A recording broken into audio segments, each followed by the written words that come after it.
Ladies and gentlemen, if you are enjoying my videos, please click the like button. It is the only way the YouTube algorithm really notices me. I would be very grateful to you. Loss of Humanity. Scary story published by Scare Fiction. Read for you by Scare Fiction. Chapter 1. The Price of Trust. The metallic clang of the executioner's axe echoed through the desolate square, a grotesque counterpoint to the ragged coughs and rasping breaths of the crowd. Ava, her white coat, a stark contrast to the grimy surroundings, pressed a hand against the rough brick wall, knuckles white with the effort of holding herself steady. The stench of blood and unwashed bodies hung heavy in the air, a constant reminder of the city's descent into barbarity. Ashcroft, once a bustling metropolis, was now a crumbling husk, paranoia its pervasive poison. The man kneeling before the executioner, Thomas, a familiar face from the market, had been accused of hoarding vital medical supplies. The evidence? A single vial of antibiotics, found hidden beneath his floorboards. His punishment, a public spectacle designed to reinforce the absolute power of the new regime. Ava watched, bile rising in her throat, as the executioner delivered the final blow. Thomas' lifeless body crumpled to the dusty ground, a crimson stain blossoming across his threadbare shirt. Crowd, a collection of hollow-eyed faces, erupted in a cheerless applause. This was their entertainment now, a morbid reminder that dissent meant death. Suddenly, a flicker of movement in the corner of Ava's eye tore her focus from the gruesome scene. A young woman, no older than 16, stood frozen, tears streaming down her face. It was Sarah, Thomas's daughter, their usual supplier of fresh vegetables at the market. Ava locked eyes with the girl, a silent plea for strength passing between them. Sarah, understanding Ava's message, straightened her shoulders and wiped her tears with a fierce defiance that both comforted and terrified Ava. The executioner's booming voice shattered the silence. Let this be a lesson to all. Hoarding is theft. Theft is a crime against us all. He brandished the vial of antibiotics like a trophy. Ava's gaze drifted to her own hands, calloused from countless nights tending the sick with dwindling supplies. Her small, makeshift clinic, nestled in a bombed-out apartment building, was a beacon of fading hope in this sea of despair. The memory of another execution, years ago, flashed in her mind, a doctor accused of treason, his pleas for reason drowned out by the roar of the crowd. That doctor, a mentor, a friend, had shared a secret with her before they dragged him away, a hidden cache of medical supplies. A lifeline for a desperate city. A wave of nausea washed over her. The execution had ripped open a fresh wound, a stark reminder of the day she lost her faith in humanity. Back then, she had trusted someone, and that trust had led to disaster. Now, surrounded by fear and suspicion, the question gnawed at her. Could she hold onto her compassion, her desire to help, even in this world gone mad? Chapter 2. Whispers in the Dark. Ava sank into a rickety chair, the faint hum of a cobbled-together generator, the only sound in the cramped room. The memory of Thomas's execution still clung to her like a shroud, the echo of his daughter's grief, a constant ache in her heart. She glanced around the makeshift clinic, its walls lined with empty medicine cabinets and faded posters promoting long-forgotten health initiatives.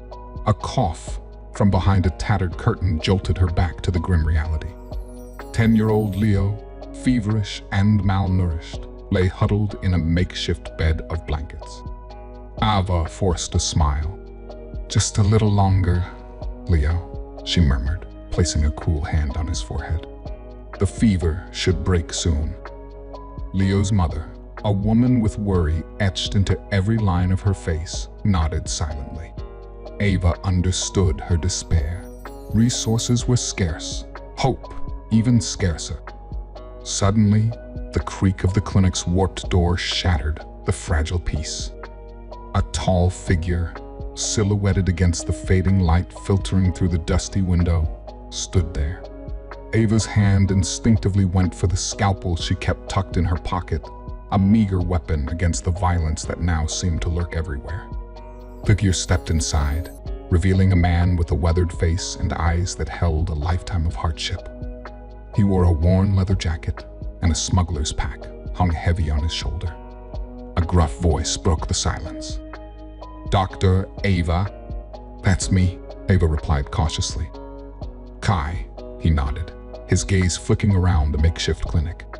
"Heard you were the one with the healing touch." Ava bristled at the cynical tone. "I wouldn't call it magic, but I do what I can." Kai's lips twitched in a semblance of a smile.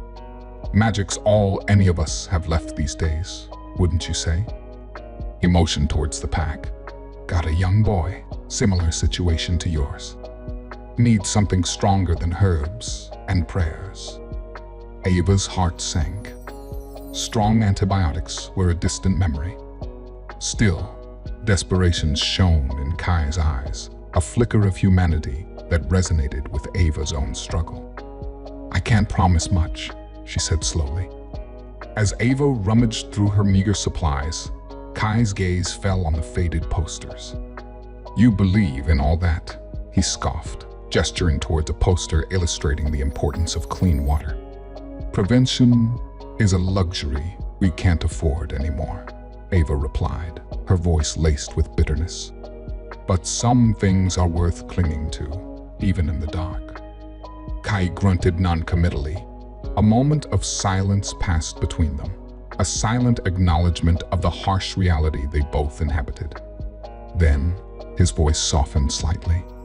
"There are whispers," his gaze dropping, "of a hidden cache, medical supplies, before everything went to hell." Ava froze, a spark of hope igniting in her chest.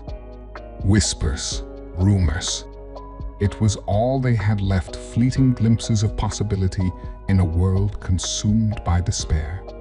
"Tell me more," she said, her voice barely a whisper. Chapter 3: Shadows on the Road. The sun, a pale ghost in a dust-choked sky, cast long, skeletal shadows as Ava and Kai navigated the desolate landscape beyond Ashcroft's crumbling walls. The city, once a symbol of progress, now resembled a graveyard of concrete and broken dreams. Kai, a man built for survival, led the way, his senses constantly alert for danger. Ava, burdened by the backpack filled with the meager supplies they could gather, followed closely behind. Days blurred into one another as they trekked across the barren wasteland. The constant threat of Elias' ruthless patrols hung heavy in the air. Each encounter, even a simple trade with a lone scavenger, was fraught with suspicion. Ava, the healer, found herself constantly analyzing faces, searching for a flicker of kindness amidst the omnipresent fear. The remnants of a past life haunted Ava as they traversed the ruins of abandoned settlements. A rusted swing set, a faded billboard advertising a long-forgotten brand of toothpaste. Each triggered a memory from a world that seemed to exist in another dimension. A particularly vivid image flickered to life her friend, David, his face etched with betrayal just before he revealed her plans to the authorities. The pain of that moment, the shattering of her trust, still reverberated through her. Suddenly, Kai stopped, his hand raised in a silencing gesture. Ava followed his gaze to a plume of smoke rising in the distance. A settlement. Hope, a fragile ember, ignited in her chest. However, Kai's face remained grim. Settlements could just as easily be dens of thieves as havens for survivors. As they approached cautiously, the faint sounds of laughter and the clatter of cooking utensils reached their ears. An unexpected normalcy hung in the air. A woman, her face lined with wrinkles, but her eyes holding a spark of defiance, greeted them. "Welcome, travelers," she said, her voice surprisingly warm. "We don't get many visitors' days." Ava explained their quest for medical supplies, her hope growing with each passing moment. The woman listened patiently, a knowing glint in her eyes. "We have little here," she admitted, "but there are others." She lowered her voice to a conspiratorial whisper. "Those who resist Elias. They call themselves echoes. They might have what you seek." Ava felt a thrill run down her spine. Echoes. The smuggler, Kai, had mentioned them. Was this a coincidence, or were they on the right track? As the woman ushered them into a makeshift communal area, filled with the quiet murmur of conversation and the scent of a shared meal, a sense of community, a fragile beacon of hope, washed over Ava. It was a stark contrast to the suspicion and fear that ruled Ashcroft. Here, amidst the ruins, humanity persisted, refusing to be extinguished. Chapter 4: Echoes of the Past. The flickering firelight cast dancing shadows on the faces gathered around the makeshift table in the hidden community's communal area. Ava, her stomach full from a simple but nourishing meal, listened intently as the community leader, a man named Elias, a name that sent a shiver down her spine, despite the lack of resemblance to the tyrant ruling Ashcroft, elaborated on the existence of echoes. "They operate from the shadows," Elias explained, his voice a low rumble. "A network of resistance fighters dedicated to dismantling Elias's regime and rebuilding a semblance of order."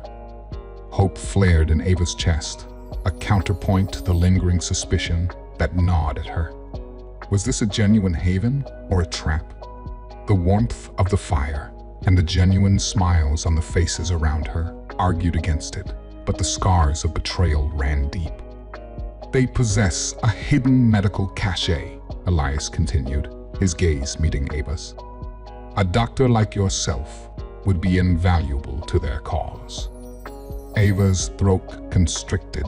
The possibility of accessing the medicine they desperately needed, the chance to help more than just a handful of struggling survivors, was a powerful lure. Yet, a nagging doubt persisted. Why were they revealing this information so readily? Were they testing her loyalty? As if sensing her turmoil, Elias reached into a pouch hanging from his belt and withdrew a worn leather band. A symbol, a stylized bird with wings outstretched, was etched onto the surface. A jolt of recognition shot through Ava. It was the same symbol David had worn, the symbol of the secret medical supply network he had betrayed. The room seemed to tilt around her. Memories flooded back David's passionate arguments about the need for resistance. His pleas for her to join him. The look of utter betrayal in his eyes as he revealed her plans to the authorities, condemning her mentor and countless others. "You recognize the symbol," Elias' voice broke through the fog of her memories. "Do you know its significance?" Ava fought to steady her voice. "It belonged to a friend," she managed, the name David sticking in her throat like a shard of glass. He believed in something like this." Elias's gaze softened. "Many did. Many still do. But trust is a luxury we can't always afford." His words hung heavy in the air, a reflection of Ava's own internal struggle. Could she trust this community, trust the existence of echoes? Or was this another cruel twist of fate, another betrayal waiting to happen? "Tell me about echoes," she finally said, her voice hoarse. "How do we find them?" A flicker of a smile played on Elias' lips. "They will find you, Dr. Ava," he replied enigmatically, "if you are truly who you say you are." Ava left the communal area that night with a head full of questions and a heart heavy with doubt. The glimmer of hope offered by the hidden community was tainted by the specter of her past. as she settled down for a restless sleep. The leather band, a symbol of both hope and betrayal, felt heavy in her hand. Could she overcome the scars of the past and embrace the possibility of a better future? Only time and the echoes of her own choices would tell. Chapter 5. Days bled into each other as Ava and Kai navigated the treacherous terrain beyond the hidden community. Ava, haunted by the symbol and Elias's cryptic words, wrestled with her internal demons. Was the community an elaborate act? A trap designed to flush out potential resistance members? Kai, ever the pragmatist, scoffed at her anxieties. But a seed of doubt had been planted, making Ava scrutinize every detail with an agonizing intensity. Their journey finally led them to a desolate canyon, the entrance to the hidden medical cache marked by an unassuming pile of rocks. Inside, a cool, damp air filled the cavernous space as they lit torches, revealing shelves stocked with rows of medicines, a sight that brought tears to Ava's eyes. Relief warred with unease as they delved deeper into the cache. Finally, at the back, Ava stumbled upon a metal canister. Inside, nestled amongst vials and syringes, lay a rolled-up piece of parchment. Unfurling it, Ava's breath hitched. It was a detailed message outlining the Echo's plan to overthrow Elias's regime. But a single paragraph at the bottom sent a jolt of fear through her. "Beware the mole," it read in stark lettering. "A traitor lurks within our ranks. Trust no one fully." Kai, peering over her shoulder, let out a low whistle. "Looks like we're not the only ones with paranoid leaders." Ava stared at the message, her mind racing. Who could the mole be, Elias? Or was this another layer of manipulation, designed to sow discord within the resistance? Her gaze darted towards Kai, his face unreadable in the flickering torchlight. "So," Kai's voice broke the silence, "how do we know it's not you?" The accusation hung heavy in the air. Ava bristled, a sharp retort forming on her lips. But the past betrayal echoed in her mind, silencing her. Could Kai be a plant, sent to infiltrate and dismantle the resistance? His arrival, perfectly timed with their desperation for medicine, seemed suspicious in hindsight. "And how do we know it's not you?" she countered, her voice laced with a bitterness she hated. "A smuggler with a convenient story about a sick kid?" Kai's eyes narrowed. The air crackled with distrust. "We don't," he admitted finally, his voice gruff. "That's the point, isn't it?" Ava sank down onto a nearby crate, exhaustion and despair threatening to overwhelm her. Was this all a twisted game? Was trust truly a luxury they could not afford? "There has to be another way," she whispered, more to herself than to Kai. "A way to know who to believe." Kai remained silent, but a flicker of empathy softened the harsh lines of his face. In the flickering light of the torches, an unlikely alliance began to form, forged not out of blind faith, but of the shared necessity to survive in a world where suspicion reigned supreme. Chapter 6. The Choice. Their escape from the hidden cache had been fraught with tension. Each suspicious glance, each whispered doubt, hung heavy between Ava and Kai. Yet, they managed to reach the outskirts of Ashcroft, the meager medical supplies strapped to their backs a fragile symbol of hope. But hope, in this city, was a fleeting commodity. As they approached the city walls, a commotion drew them towards the central square. A crowd, larger than any Ava had witnessed since the public executions began, surged in a restless mass. In the center, a makeshift platform overlooked by a glowering Elias held three figures: a woman with a child clinging to her leg, an elderly man with defiance etched on his face, and a young man, his body shaking with fear. "Traitors," Elias boomed, his voice amplified by a crude megaphone fashioned from a metal bucket. These vermin were caught attempting to flee the city, aiding the rebels. Ava's heart hammered against her ribs. The woman clutched the child tighter, her eyes filled with a desperate plea. The young man whimpered, his gaze darting through the crowd, searching for a savior who wouldn't appear. "We have information," Elias continued, his voice dripping with malice. "Information about a hidden cache of supplies and a resistance group calling themselves Echoes. One of you," he gestured towards the prisoners, "will confess and save the others. The rest," he trailed off, making a slicing motion across his throat. Ava felt a surge of nausea. This was a monstrous test, a public display of Elias's cruelty designed to extract information and crush any hope of rebellion. Her gaze darted towards Kai, his face a mask of cold fury. Suddenly, Elias' gaze met hers. A flicker of recognition, a cruel amusement, sparked in his eyes. He knew about the hidden cache, about their encounter with the community. "Dr. Ava," his voice rang out, carrying an undeniable threat. "Do you recognize any of these traitors?" The weight of the city's gaze settled on Ava. Every eye, filled with fear and desperation, watched her. This was her moment of truth, a stark choice between self-preservation and a horrifying sacrifice. A single word could save her life, condemn the innocent. Silence could seal the fate of all three. In the heart of the decaying city, bathed in the harsh sunlight, Ava was forced to confront the boundaries of her own morality, the price of survival in a world where humanity seemed a distant memory. Chapter 7. Desperate Measures.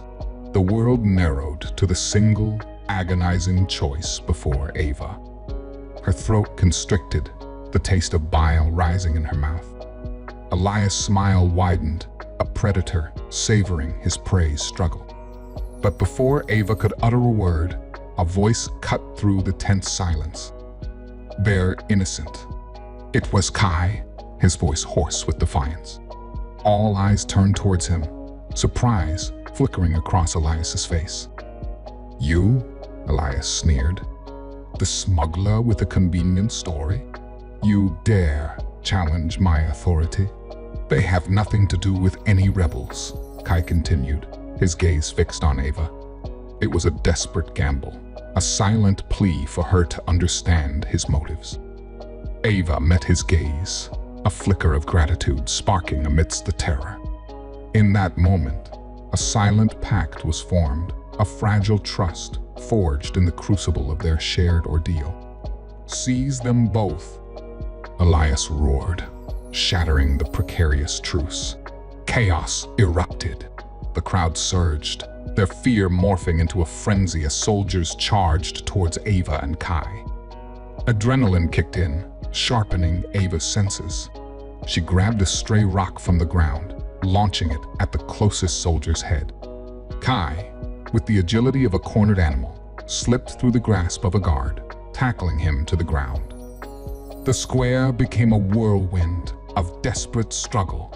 Ava dodged flailing fists and panicked shoves, her heart pounding a frantic rhythm against her ribs. Suddenly, a hand clamped over her mouth, dragging her into a side alley.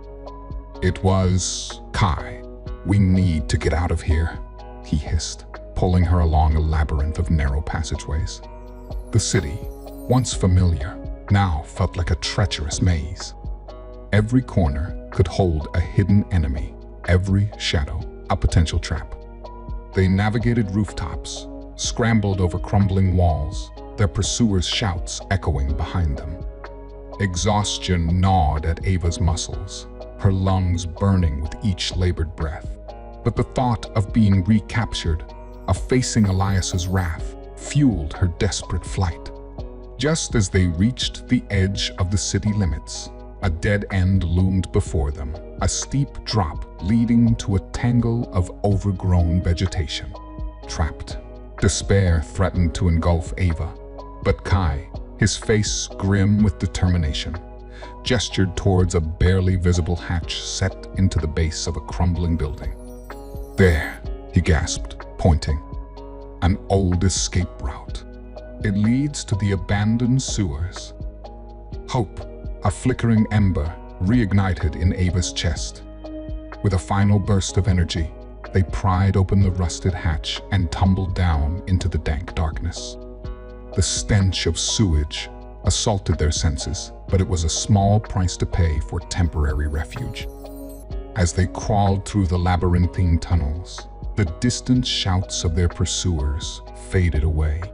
Finally, exhausted and filthy, they emerged into a hidden chamber lit by flickering torches.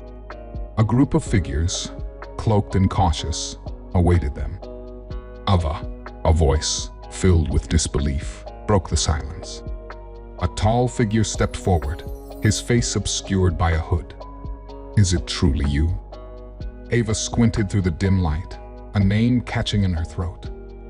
The figure threw back his hood, revealing a face both familiar and strangely different, etched with the harsh realities of their world.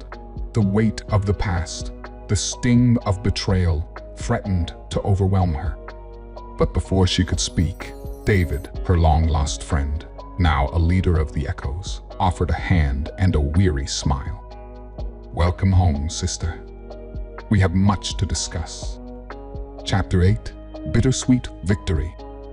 Weeks bled into months as Ava trained alongside the Echoes, a ragtag resistance movement fueled by a desperate hope for a better future.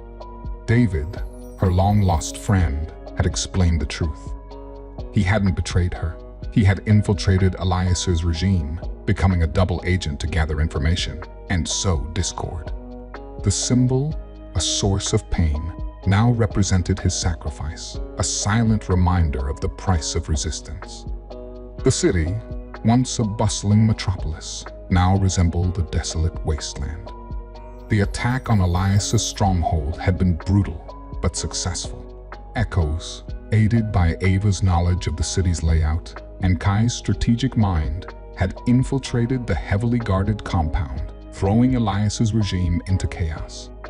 The tyrant himself perished in the ensuing fight, but the victory tasted hollow. As Ava surveyed the wreckage buildings reduced to rubble, streets choked with debris, and faces etched with the weariness of a long struggle, a deep sadness settled upon her. The fight for freedom had come at a terrible cost.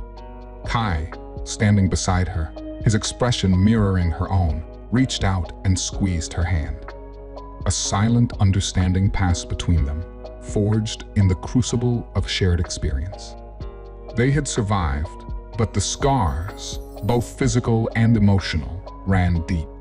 The task of rebuilding seemed monumental. Food and resources were scarce. Suspicion lingered among the citizens, and the echoes of Elias's regime, a network of informants and collaborators, still lurked in the shadows. Yet, amidst the desolation, a spark of hope remained.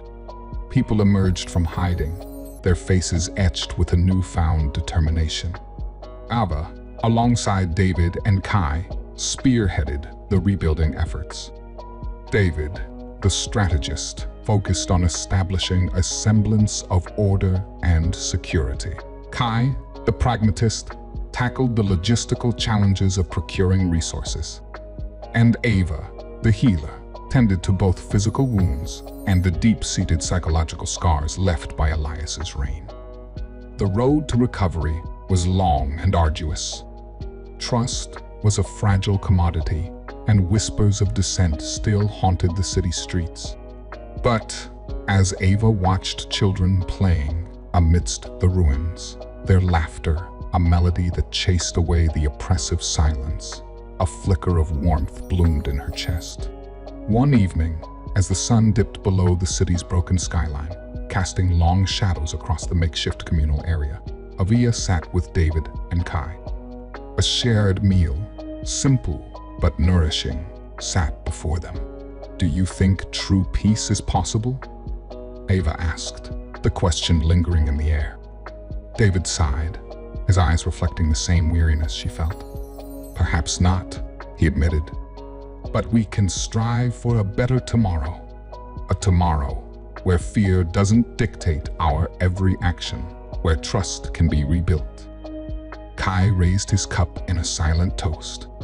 To a future worth fighting for, he said, a hint of a smile gracing his lips for the first time in weeks. Ava clinked her cup against theirs. The future remained uncertain, but in the quiet companionship, in the flicker of hope that burned within them, she found a strength she hadn't known she possessed. The city may lie in ruins, but the echoes of humanity, battered but not broken, still resonated. And that, in this world of shadows, was a victory in itself.